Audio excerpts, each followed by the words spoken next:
আমিন ভাই, আপনার একটা কথা বলি, কিছু নাম আছে এরকম, কিছু ওয়ার্ড আছে, আপনি যখন একটা ওয়ার্ড বলবেন পরের ওয়ার্ডটা বলতে হয় না, মানুষ অটোমেটিকলি বুঝে নেয়। যেমন জাহাঙ্গীর ভাই কিপটা, তুষার ভাই বোতল। তেমনি হোস্টেল লাইফের একটা আছে, হোস্টেল মানে ডাইল, মানে হোস্টেলের ডাইল হচ্ছে আমাদের একটা অনুভূতি। মানে হোস্টেলের ডাইল এতটা স্বচ্ছ যে আজ অবধি কোনো বিজ্ঞানী এটা বের করতে পারে না এটা ডাইল নাকি পানি। মানে আমাদের কাছে হোস্টেলের ডাইল তো আইফোনের ফ্রন্ট ক্যামেরা। আমাদের হোস্টেলে কোনো আয়না ছিল না, আমরা ডাইলের উপর নিজের চেহারা দেখতাম। আমি ভাই, আমি লাস্ট যেদিন ডাইল খাইছি ওই গল্পটা একটু শেয়ার করি।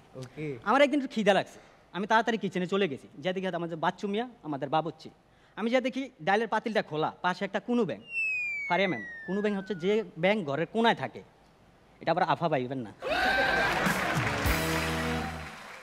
আমি বাচ্চু মেয়ের বলছি, বাচ্চু মিয়া যে কোনো সময় ব্যাংকটা ডাইলের পাতিলে পড়তে পারে। আমার কো ওটা তো ডাইলের পাতিল থেকে এখানে রাখছি। এটা আমার শেষ ডাইল খাওয়া, কিন্তু সমস্যা হচ্ছে ব্যাপারটা তো আমিই দেখছি, অন্য কেউ দেখে না। অন্যান্য পোলা পাই এই ডাইল খায় যে পরিমাণ টেস্ট পাইছে এবং খুশি হয়েছে, পরের দিন তারা আন্দোলন করা শুরু করছে, বাচ্চু মিয়ারে প্রধান শিক্ষকের পদমর্যাদা দিতে হবে।